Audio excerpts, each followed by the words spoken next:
Hey, good evening, everyone. This is Lowman02. I'm going to be doing a quick video recording of three separate matches in the 100 card singleton format. Now, these three matches are against ElfBallAlluren on varied mid-range to control style decks. For today, we'll be playing Grixis Control, Alluren Elf-Ball, and RampScape for all of our matches, respectively. So we'll start off with the first matchup, and I believe I've shown you this deck. It's kind of gone under some genesis because it's kind of been the thorn in my side. I've yet to make this deck. I'd like to see this deck win a tournament, and maybe it's just not the best, in the best color pie for what I want it to do. Um, we've definitely gone much more big with it. So a lot more sweepers, more planeswalkers. One of the tough things that Grixis, I think, deals with in hard control is the volume of wrath or the volume of card economy cards it has, like wraths. Um, and it obviously has a few, but there are a couple limitations to it. And the lack of ready life gain is also a detriment to the Grixis color pie. Mono red is a tough matchup.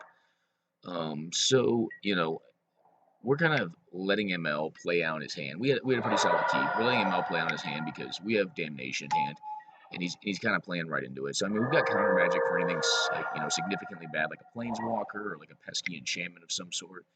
We're not too worried though. And now we have the Snapcaster Force Spike up, or Snapcaster, I'm sorry, Snapcaster Force Spike or pitching Snapcaster to Force of Will.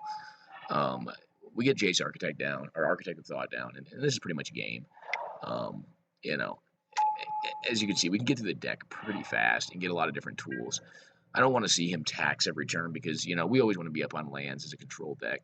He's already down right now, and I don't intend on stopping making my land drop. So, I'll let him get 3 off of it. And I kind of rationalize it in my head with, well, one, I can't do anything about it, and two, um, we're getting better card quality over it, and right now, we are still deeper in the deck as well. Um, yeah, I like that split right there. Getting Ancestral plus Island is good by me. I don't need the Inquisition. I don't really care what's in his hand. Um, I have enough counter magic in hand that it's not relevant.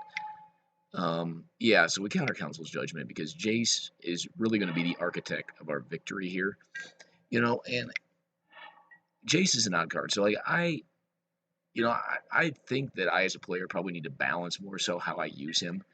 Um, I tend to just continually plus and then minus, plus and then minus until I have to plus twice, just to get the card advantage. And that tends to work just fine.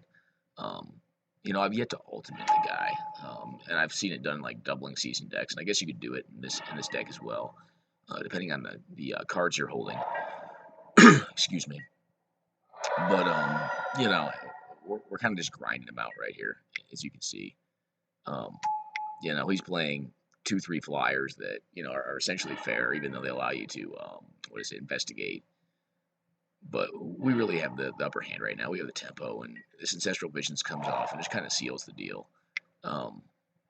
Right now, we're kind of plussing Jace for the fences. I kind of wanted to see, and the game doesn't get to this point, but I wanted to see how well that ultimate worked, and then also, the idea in my head is my hand controls everything right now. Um, why don't I get a look at his deck? Because this is a game one. Honor the Peer, yeah, cool. I am not a fan of that card in this format. And really, generally, not ever, because it's just grow style. That is not a threat in and of itself. You require other threats to make that good. He doesn't even bother stacking our Factor Fiction. So, we get this, ridiculous grip of cards. And that's game. And I think he knows down to 1 card, and we're at 9. Realistically, we should probably be at 7. But I don't think any of those options that he had in the Factor Fiction were good. I think they all kind of spelled his doom in this first game.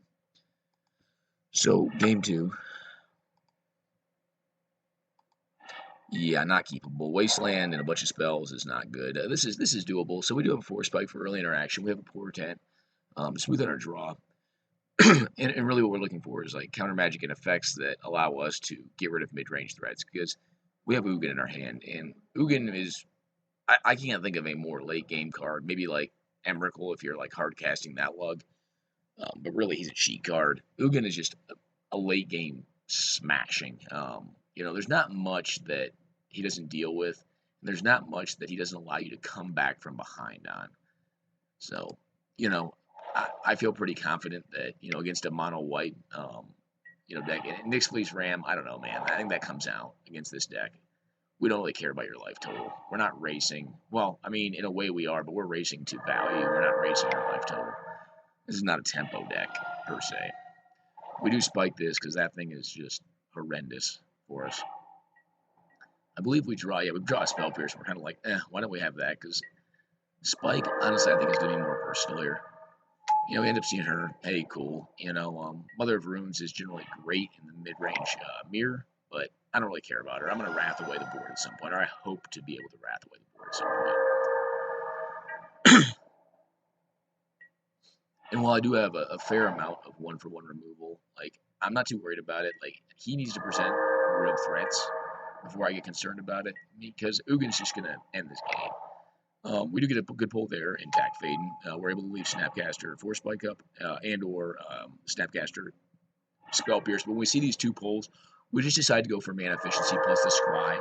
We know he has an Elspeth in hand from an earlier Thoughtseize we had. And if he's drawn a land at this point, we expect him to try to play on Elspeth.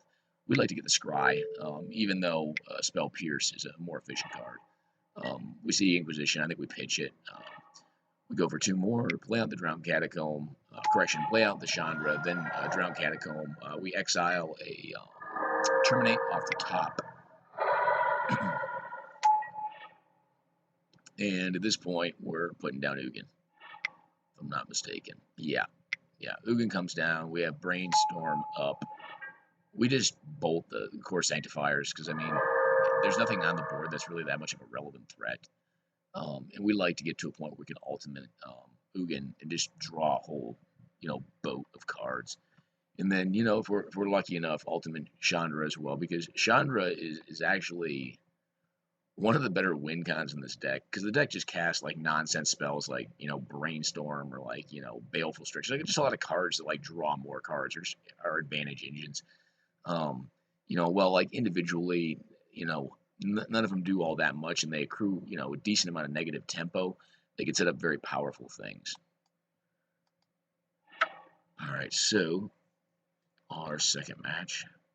And my apologies, folks. I think we already played this one. Yeah, we already played this one out.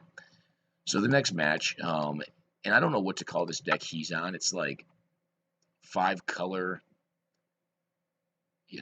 Venser's Journal Control. I don't know. It's like a sweeper Expel control deck.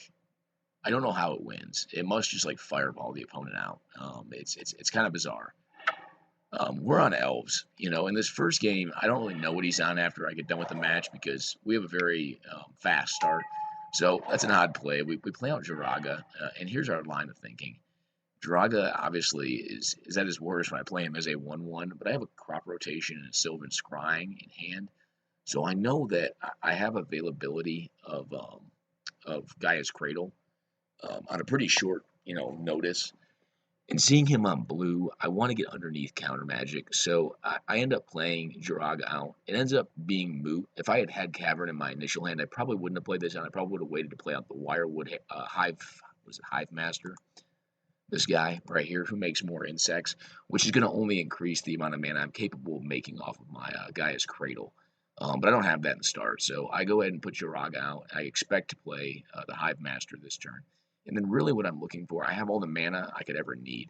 What I'm looking for at this point is the ability to get one of my relevant threats, which this deck wins through Craterhoof Behemoth, Prime Time to a certain extent.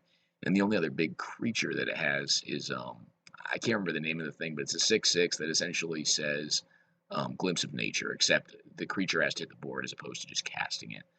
And those are all great cards in this deck. And please excuse my voice again, folks. Still, unfortunately, relatively sick.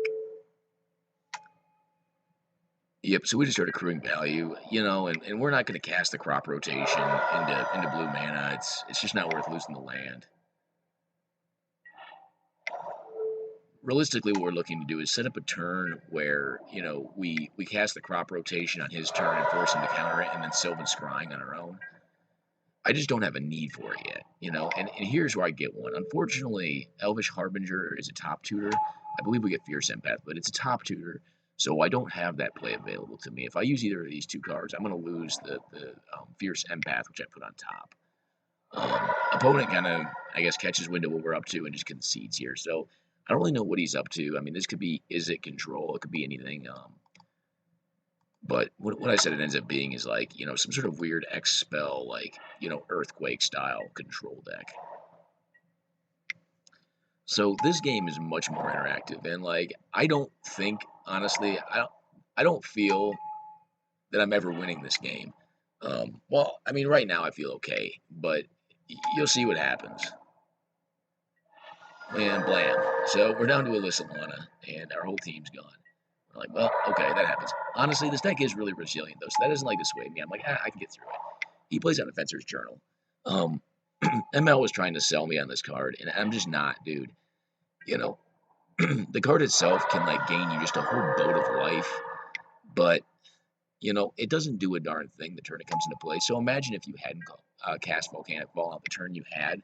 Now, I got it, this deck is designed to do that, but if you had not, you know, where does Defensor's Journal put you, you know?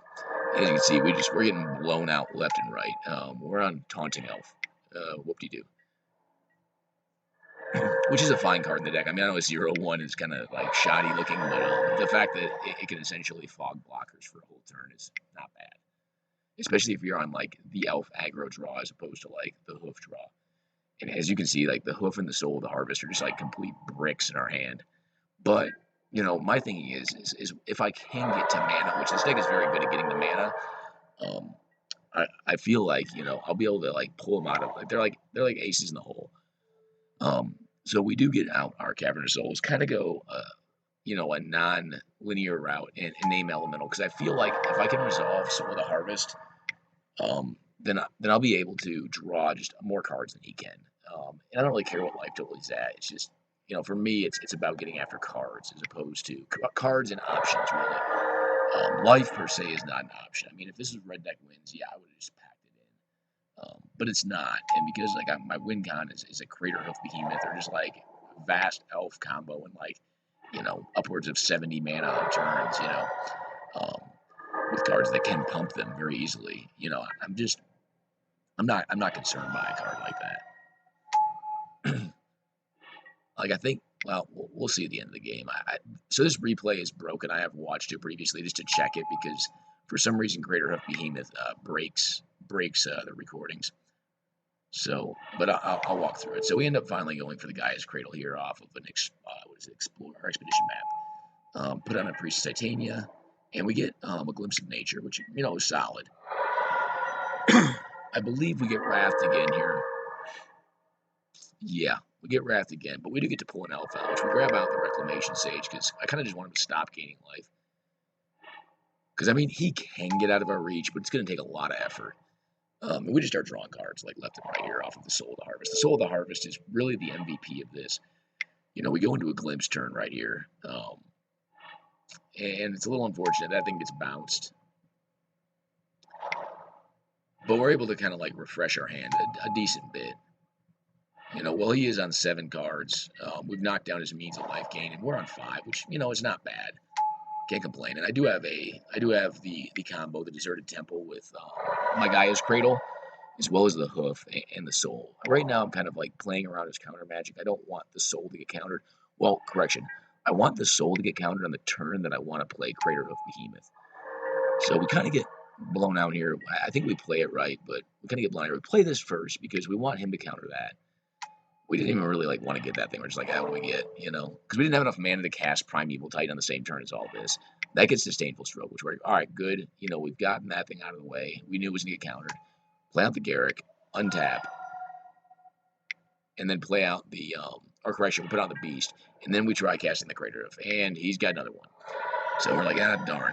But our board's pretty decent. Now, we're under a lot of pressure because we have whatever this silly thing is, this thing that does 5 damage to me every turn. And then we got a Shrine of Burning Rage. So we know we basically have, like, 2 turns. or rather like a turn of the turn. We find Garrett Color Beast. One thing you'll note there is we misclick. We meant to untap the guy's cradle and insert a temple after making the mana with it. Frankly, not relevant. Well, yeah, I guess it could have been, because Color Claw could have been like, well, no, not relevant. And here's why. We need the Fauna Shaman. Like, we need the Fauna Shaman to survive. So, like, really, Color the Claw, well, it can make a whole host of 2/2s. Isn't that relevant? Because it won't kill him. We need the Fauna Shaman because the Fauna Shaman is going to allow us to get the Eternal Witness from our library off of one of our creature cards in our hand. After we get the Eternal Witness, the plan is to get back the Craterhoof Behemoth and then, like, just, find whatever other creatures we get off Garrick and then Alpha Strike in for the win. So what ends up happening is, we pay Echo on this silly thing right here. We essentially draw 5 cards, or I think 5, is it 6 cards this thing looks at? Top 5 cards. We draw 4 or 5 and put them in our hand. Play on our forest for the turn. Make a whole boat of mana. Play on a bunch of nonsense. And then we tap the Fauna Shaman, get the Eternal Witness, cast it. Now, keep in mind, we do have Scrib Ranger in play, so, like, what my plan is if either the Craterhoof or the Eternal Witness before it get countered, what I'm going to do is untap Fauna Shaman with the Scrib Ranger by returning a tapped forest to my hand, and then I'm going to find Gem Palm, Gem Palm Rejuvenator, whatever that 2/2 elf card is that you can cycle, and it gives all elves +2/+2. And I don't know if that wins us the game, but it's pretty close. So it would put him 6 +4. Only 2 of these don't get pumped. Plus we have the Timberwatch. We put in 5 additional elves. Timberwatch is 5.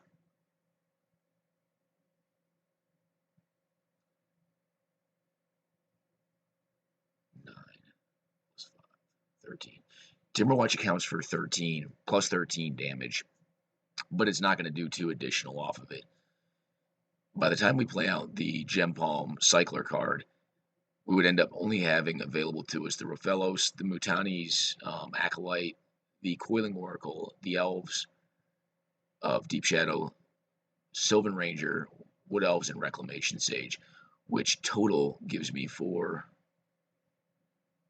6, so 2 times 6, 12, 18 damage, plus the additional 14 off this, plus the pump off the Elvish Champion.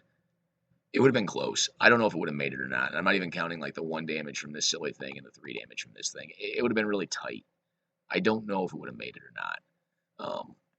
But the Eternal Witness does work in this case, and we strike it for lethal. And like some of our conversation is like, I was like, is this really happening?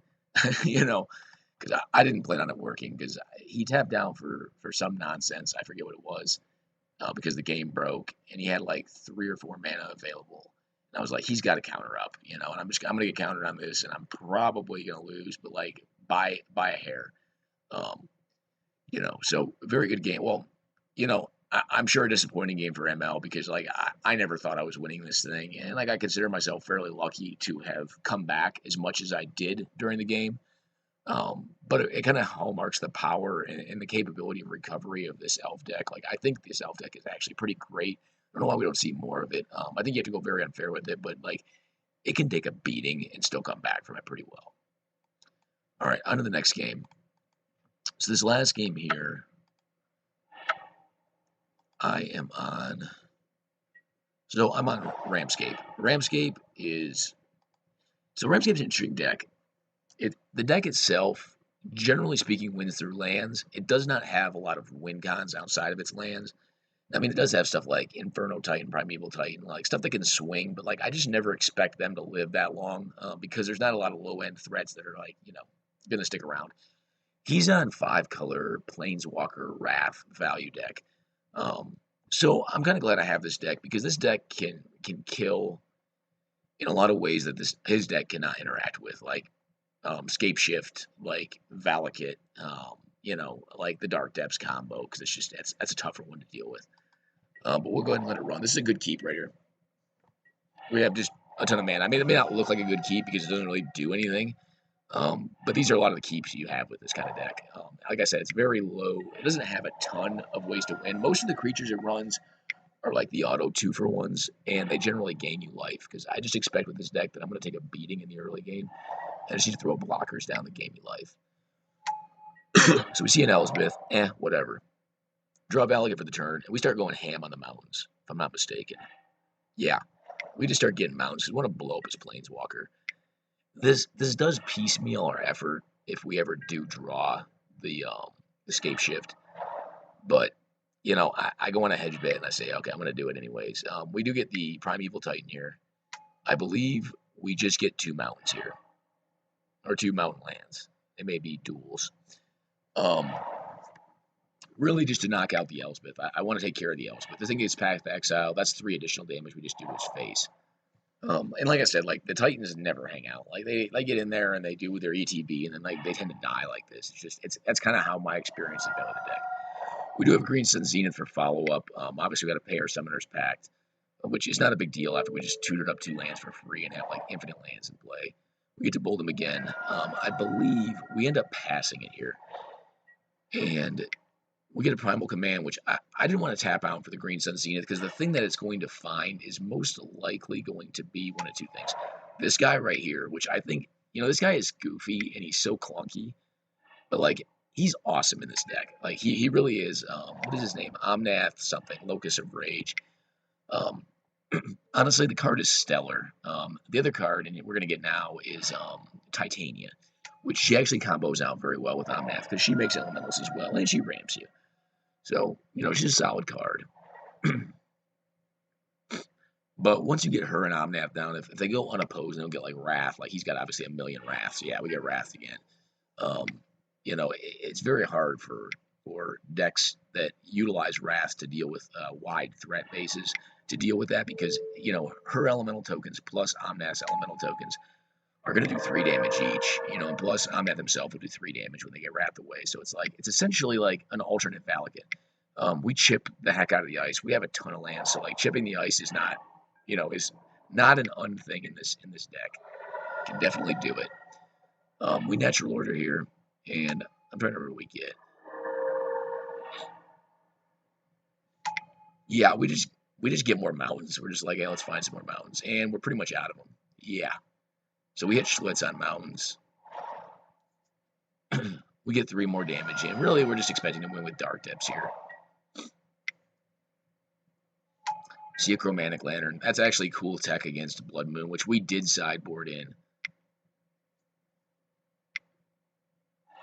Alright, so we get the Dark Depths, the Merit Lage online. Play out our Explorer. It's kind of moot at this point, because this deck doesn't have a lot of ways to draw cards. Play out our 1/1 land, our Dryad. This thing gets tangled.